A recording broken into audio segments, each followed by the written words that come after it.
हाँ जी दोस्तों, आज हम रिवाइज करने वाले हैं टॉपिक डॉक्ट्रिन्स के बारे में। तो हमारे सिलेबस में 3 टाइप के डॉक्ट्रिन है। एक है डॉक्ट्रिन ऑफ अल्टावरस, दूसरा है डॉक्ट्रिन ऑफ कंस्ट्रक्टिव नोटिस और तीसरा है डॉक्ट्रिन ऑफ इंडोर मैनेजमेंट। सबसे पहले हम बात करते हैं अल्टावरस के बारे में। अल्टावरस वर्ड का मतलब ही क्या होता है? Beyond the power of company. Company ऐसा कोई भी काम करती है जो उसके पावर के बारे में, उसको बोलते हैं अल्टावरस।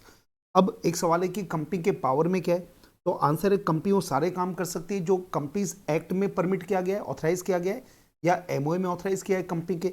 तो हम ये बोल सकते हैं कि अगर कंपनी ऐसा कोई भी काम करती है which is beyond the power of article, sorry beyond the power of MOA और act, then it will be deemed to be अल्टावरस।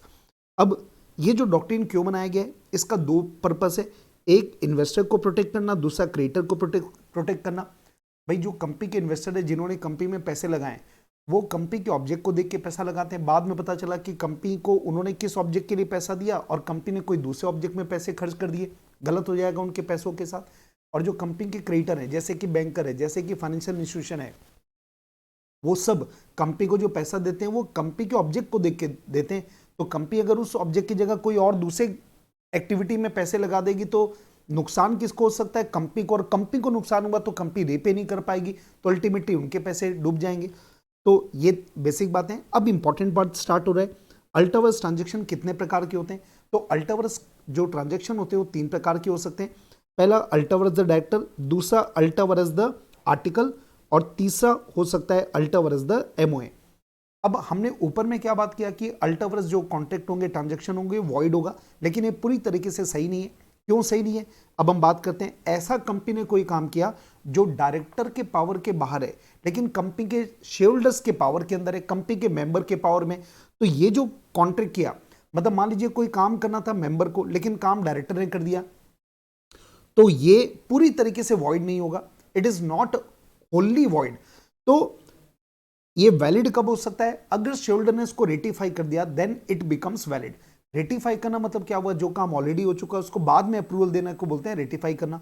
मतलब ऐसा कोई काम जब डायरेक्टर के पावर के बाहर था पर मेंबर के पावर के अंदर है, तो वो ट्रांजेक्शन ऑल टुगेदर वॉइड नहीं होंगे। मेंबर अगर चाहे तो उसको रेटिफाई कर सकते हैं। अगर मेंबर ने रेटिफाई कर दिया तो ये कॉन्ट्रैक्ट या वो ट्रांजेक्शन वैलिड हो जाएंगे।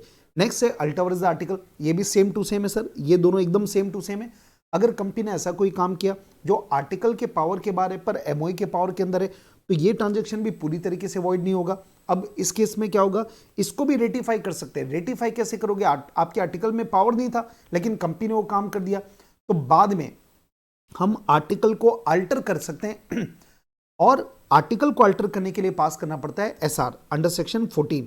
तो कुल मिला के मतलब ये हो गया कि अगर कंपनी ने ऐसा कोई ट्रांजेक्शन किया जो आर्टिकल के पावर के बाहर था, जब किया तो बाद में मेंबर को पता चला कि आर्टिकल के बाहर काम हो गया, तो मेंबर क्या कर सकते हैं? जनरल मीटिंग कॉल करेंगे, एसआर पास करेंगे और ये एसआर पास कर दिया कि हमने वो जो काम किया गया था वो उसको हम अप्रूव कर रहे हैं, तो वो ट्रांजेक्शन वैलिड हो जाएगा। मतलब ये दोनों में ज्यादा चिंता करने की बात नहीं है। डायरेक्टर के पावर के बाहर या आर्टिकल के पावर के बाहर भी होगा ना, तो वो रेटिफाई किया जा सकता है और अगर रेटिफाई हो गया तो ये कॉन्ट्रैक्ट क्या हो जाएंगे? वैलिड। इसका मतलब ये हुआ ये दोनों केस में क्या हो सकता है? जो अल्टावर्स ट्रांजेक्शन हुए हैं वो वॉइड भी हो सकता है, वैलिड भी हो सकता है। अगर रेटिफाई हो गया तो वैलिड हो जाएगा और रेटिफाई नहीं हो पाया तो वॉइड होगा। तो ऐसे केस में बोलते हैं कि ये दोनों केस में जो कॉन्ट्रैक्ट है, जो ट्रांजेक्शन किया गया, वो क्या होगा? वॉइडेबल। वॉइडेबल का मतलब क्या होता है? वो वैलिड भी हो सकता है, वॉइड भी हो सकता है। लेकिन अब हम बात करते हैं, कंपनी ने ऐसा कोई कॉन्ट्रैक्ट किया जो कि एमओए के बाहर है, पावर के बाहर है, ऐसा कोई एक्ट किया जो कि एमओए के पावर के बाहर है, तो वो हमेशा वॉइड ही होगा। It is होनली void. और इसको रेटिफाई करने का पावर भी नहीं है। मतलब सारे के सारे मेंबर भी अगर मिल जाए ना तो उस काम को रेटिफाई नहीं कर सकते, वो हमेशा वॉइड ही होगा। इसमें इंपॉर्टेंट केस लॉ है जो याद रखना है आपको, Anand Prakash versus assistant ROC. क्या नाम है? Anand Prakash versus assistant ROC. इसके बाद एक बड़ा इंपॉर्टेंट केस लॉ है अल्ट्रावायरस के ऊपर, उसका नाम है Ashbury Railway Carriage and Iron Company Limited versus Riche. Ashbury Railway Carriage and Iron Company Limited versus Riche. इस केस में कंपनी, ये जो कंपनी है, इस कंपनी के ऑब्जेक्ट क्लॉज में लिखा था कि हमारी कंपनी रेलवे वैगन्स और कैरेजेस वगैरह बनाएगी और उसको सेल करेगी। फिर कंपनी ने लिख के रखा था मैकेनिकल कॉन्ट्रैक्ट से रिलेटेड काम करेंगे और जनरल कॉन्ट्रैक्ट भी करेंगे। Mechanical engineering and general contractor, ये कंपनी का काम था। अब ये जो कंपनी है ना, ये कंपनी बेल्जियम में रेलवे लाइन बना रही थी और रीचे ने फाइनेंस करने का एग्रीमेंट कर लिया इनके साथ। बाद में कंपनी ने कॉन्ट्रैक्ट को तोड़ दिया तो रीचे ने कंपनी के ऊपर केस कर दिया। अब यहां पर कंपनी ने क्या बोला, ये जो कॉन्ट्रैक्ट किया ये तो हमारे ऑब्जेक्ट क्लॉज में नहीं है, जबकि रीचे क्या बोलता है, क्यों, आपके ऑब्जेक्ट क्लॉज में लिखा था जनरल कॉन्ट्रैक्टर। जनरल कॉन्ट्रैक्टर का मतलब तो आप कुछ भी कर सकते हो। तो यहां पर कोर्ट ने फैसला लिया कि जब कोई स्पेशल वर्ड के बाद जनरल वर्ड आता है, जैसे मैकेनिकल कॉन्ट्रैक्ट के साथ वर्ड आ गया जनरल कॉन्ट्रैक्टर, ये एक जनरल वर्ड है, तो रूल ऑफ एजुस्डिन जनरल एप्लीकेबल होता है। इंटरप्रिटेशन का रूल है, वो ये बोलता है कि इसका जो जनरल वर्ड का मीनिंग इसके समान लिया जाएगा। तो यहां पे फाइनेंस का जो एक्टिविटी की गई है ये कंपनी के पावर के बाहर था, तो यहां पे कोर्ट ने क्या फैसला लिया, ये अल्टावरस होगा और अल्टावरस कॉन्ट्रैक्ट क्या होगा, वॉइड।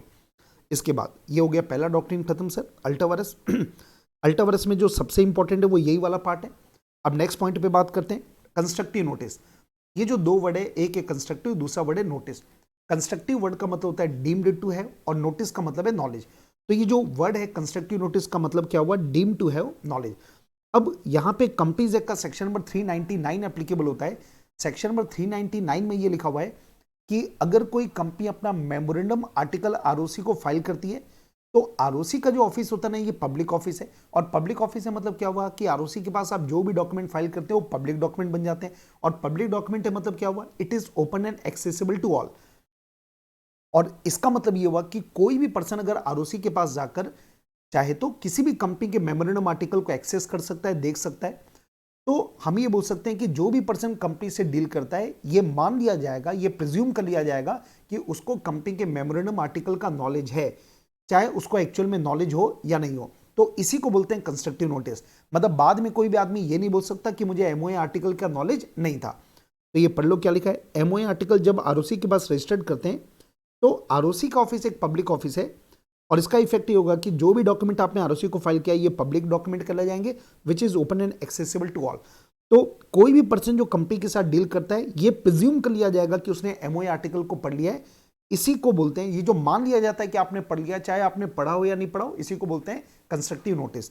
मतलब देखा जाए तो ये जो डॉक्ट्रिन है ना, ये अगेंस्ट में, किसके अगेंस्ट में, आउटसाइडर के या क्रिएटर के अगेंस्ट में।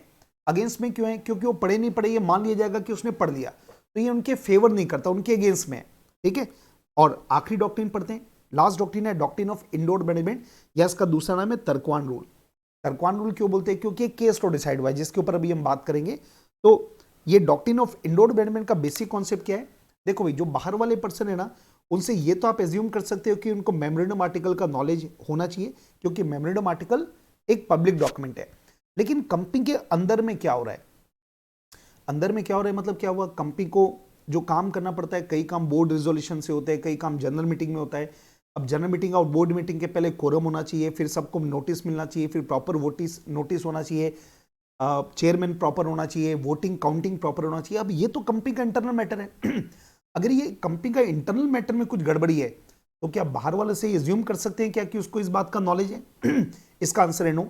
और नो क्यों है, क्योंकि बाहर वाले को मीटिंग में आने का अधिकार ही नहीं है, ना उसकी ड्यूटी है। तो कुल मिला के ये डॉक्ट्रिन ये बोलता है कि जो पर्सन आउटसाइडर जो लोग होते हैं ना, वो जो कंपनी के इंटरनल मैटर चल रहे हैं, जो कंपनी के इंटरनल मैटर्स की बात है, तो वो बाहर वाले ये एज्यूम कर सकते हैं कि वो सारे के सारे प्रॉपर तरीके से हो रहे होंगे, क्योंकि उनको मीटिंग के अंदर आने का अधिकार नहीं है। तो इसी के बारे में कुछ इंडोर मैनेजमेंट का लॉ है। देखो पहला पॉइंट क्या लिखा है, outsider can not be presume to have knowledge of internal problem of the company.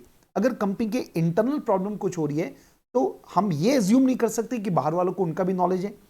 Next point है, उनको ये पता होना चाहिए कि इनको एमओए आर्टिकल का नॉलेज होना चाहिए, लेकिन जो इंटरनल मैटर है ये पब्लिक को नॉलेज हो, ऐसा एज्यूम नहीं किया जा सकता। मतलब कुल मिलाकर जो बाहर वाले ना सर, उनको ये पता रहना चाहिए कि मेमोरेंडम आर्टिकल में क्या लिखा है। लेकिन अगर कंपनी के इंटरनल प्रॉब्लम को ये, तो बाहर वाले से ये एज्यूम नहीं कर सकते कि उनको भी पता चले, इंटरनल प्रॉब्लम भी कम उनको मालूम चले, वो ये एज्यूम कर सकते हैं। देखो ये जो डॉक्ट्रिन है ना बेटा, ये आउटसाइडर को प्रोटेक्ट कर रहा है, उनको फेवर कर रहा है। कैसा फेवर कर रहा है, वो बाहर वाले जो है ना, वो ये एज्यूम कर सकते हैं कि कंपनी की इंटरनल प्रोसीडिंग प्रॉपर तरीके से हो रही है, कंपनी के अंदर के जो भी कामकाज है वो प्रॉपर तरीके से हो रहे हैं, ये एज्यूम कर सकता है बाहर वाला। ही डिड नॉट इंक्वायर, उसको ये इंक्वायरी करने की जरूरत नहीं है कि कंपनी ने प्रॉपर तरीके से मीटिंग कॉल किया कि नहीं किया, रिजोल्यूशन प्रॉपर तरीके से पास हुआ कि नहीं हुआ। वो बाहर खड़े होकर एज्यूम कर सकता है कि ये सारे के सारे मैटर जो हैं वो कंपनी में प्रॉपर तरीके से हो रहे होंगे। ये जो डॉक्ट्रिन है ये डॉक्ट्रिन ऑफ कंस्ट्रक्टिव नोटिस के जस्ट ऑपोजिट है। क्यों जस्ट ऑपोजिट है? क्योंकि जो कंस्ट्रक्टिव नोटिस था वो आउटसाइडर के अगेंस्ट में था, पर ये डॉक्ट्रिन आउटसाइडर के फेवर में। तो यही लिखा है, इट प्रोटेक्ट आउटसाइडर, ये आउटसाइडर को प्रोटेक्ट करता है। ठीक है, अब यहां पे एक इंपॉर्टेंट केस लॉ है sir, Royal British Bank versus Turquand. इसी केस लॉ की वजह से इसका नाम ही क्या है, Turquand rule. Royal British Bank versus Turquand. इस केस लॉ में क्या लिखा हुआ है, क्या फैक्ट हुआ देखो। एक कंपनी के आर्टिकल में लिखा था कि ये जो कंपनी है ये बॉन्ड इशू करेगी प्रॉपर रिजोल्यूशन पास करके। बॉन्ड इशू करने के पहले कंपनी को प्रॉपर रिजोल्यूशन पास करना पड़ेगा। अभी जो बैंक है ना, इसने तरक्वान को बॉन्ड इशू कर दिया बिना रिजोल्यूशन पास किए। अब क्या हुआ होगा, बॉन्ड इशू करना मतलब क्या हुआ, कंपनी ने लोन लिया होगा तरक्वान से और बिना प्रॉपर रिजोल्यूशन पास किए कंपनी ने लोन ले लिया। अब बाद में तरक्वान ने बोला भैया पैसा मेरे को वापस दो, तो बैंक ने क्या बोला, नहीं ये तो हमने तो रिजोल्यूशन ही पास नहीं किया, हम पैसा वापस नहीं करेंगे, तो अल्ट्रा वायरस है। तो यहां पे डिसाइड हुआ कि तरक्वान कंपनी पे केस कर सकता है, क्योंकि रिजोल्यूशन पास हुआ कि नहीं हुआ ये कंपनी का इंटरनल मैटर है, और तरक्वान बाहर खड़े होकर ये एज्यूम कर सकता है कि कंपनी ने रिजोल्यूशन पास कर दिया होगा, तो यहां पर तरक्वान बैंक पे केस कर सकता है। तो ये हो गया डॉक्ट्रिन ऑफ इंडोर मैनेजमेंट। मतलब टोटल हमने इसको 7 पार्ट में डिवाइड किया है, 7 पॉइंट में डिवाइड किया है। एक बार वापस से बता दूं, पहला पॉइंट है कि इंटरनल प्रॉब्लम्स का बाहर वालों को नॉलेज हो, ये एज्यूम नहीं किया जा सकता। बाहर वाले से ये तो एज्यूम कर सकते हैं कि उसको मेमोरेंडम आर्टिकल का नॉलेज हो, पर इंटरनल मैटर जो है ना वो बाहर वाले से एज्यूम नहीं कर सकते, उनको पता हो। तो बाहर वाला पर्सन आउटसाइडर ही एज्यूम कर सकता है कि इंटरनल प्रोसीडिंग प्रॉपर तरीके से की गई है। इसका मतलब क्या हुआ, वो ये मान सकता है कि मीटिंग प्रॉपर तरीके से कन्वीन की गई है, रिजोल्यूशन प्रॉपर तरीके से पास किए गए। और ये जो डॉक्ट्रिन है ना, ये कंस्ट्रक्टिव नोटिस का जस्ट ऑपोजिट है, और ये आउटसाइडर को प्रोटेक्ट करता है। और आखिरी पॉइंट है, ये केस लॉ कहां पे डिसाइड हुआ है, रॉयल ब्रिटिश बैंक वर्सेस तरक्वान। अब आखिरी कॉन्सेप्ट लेते हैं, इसका एक्सेप्शन, इंडोर मैनेजमेंट का एक्सेप्शन। इसका मतलब क्या हुआ, आउटसाइडर को प्रोटेक्शन नहीं मिलेगा, आउटसाइडर को रिलीफ नहीं मिलेगा। मतलब 3 ऐसे केसेस लॉ में दिए हैं जहां पर ये डॉक्ट्रिन आउटसाइडर को साथ नहीं देगा। वो 3 केस कौन कौन से? पहला पॉइंट है नॉलेज ऑफ इरेगुलरिटी। कई बार क्या होता है, इंटरनल कोई मैटर है लेकिन आउटसाइडर जो है ना उसको पता है कि कंपनी में ये काम नहीं हुआ है, इंटरनल मैटर के बारे में उसको जानकारी है, ऐसा प्रूफ हो गया, तो उस केस में ये डॉक्ट्रिन का उसको बेनिफिट नहीं मिलेगा। जैसे फॉर एग्जांपल, ये जो कंपनी है ना, ये कंपनी ने डायरेक्टर से लोन लिया। अब मान लीजिए कंपनी के आर्टिकल में क्या लिखा था कि लोन लेने के पहले बीओडी की मीटिंग होगी, उसके बाद ही लोन लिया जाएगा। अब ये डायरेक्टर कंपनी को लोन दे रहे हैं, तो आर्टिकल में क्या लिखा, और बोर्ड मीटिंग में रिजोल्यूशन ही पास नहीं हुआ। तो एक बात सोचो, क्या डायरेक्टर ये बोल सकता है क्या मेरे को पता ही नहीं था? अरे भैया वो भी तो डायरेक्टर है, अगर मीटिंग होती तो उसको भी बुलाया जाता। तो यहां पे इस डॉक्ट्रिन का बेनिफिट इस डायरेक्टर को नहीं मिलेगा। मतलब ये कॉन्टेक्ट क्या माना जाएगा, अल्टरवरस। ये डायरेक्टर को इस बात का पता था कि मीटिंग में रिजोल्यूशन पास नहीं हुआ है, तो knowledge of irregularity. Second point है नेग्लिजेंस। नेग्लिजेंस का मतलब क्या होता है, जैसे आप कभी किसी के साथ कोई कॉन्टेक्ट करते हैं तो कुछ चीजें एज्यूम कर सकते हैं, पर आपकी थोड़ी जवाबदारी तो होती है, थोड़ा बहुत इन्वेस्टिगेशन करना चाहिए। तो यहां पे 2 पॉइंट है। पहला पॉइंट है कि अगर ऐसी परिस्थितियां कि थोड़ा वो एफर्ट लेता तो उसको इरेगुलरिटी का पता चल जाता, और उसने थोड़ा भी इंक्वायरी नहीं किया।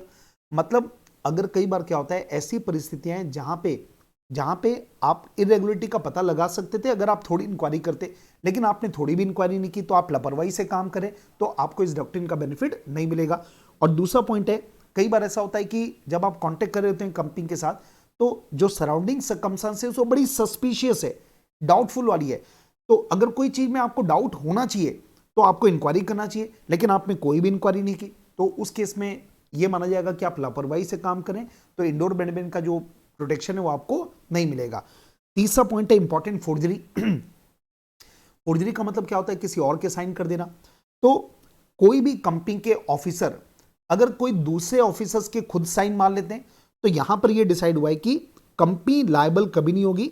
मतलब कंपनी के कोई ऑफिसर अगर कंपनी के कोई दूसरे ऑफिसर्स के या डायरेक्टर के साइन खुद मार देते तो फोर्जरी हो गई। तो फोर्जरी अगर कंपनी के कोई ऑफिसर करते हैं उसके लिए कंपनी को लायबल नहीं बना सकते।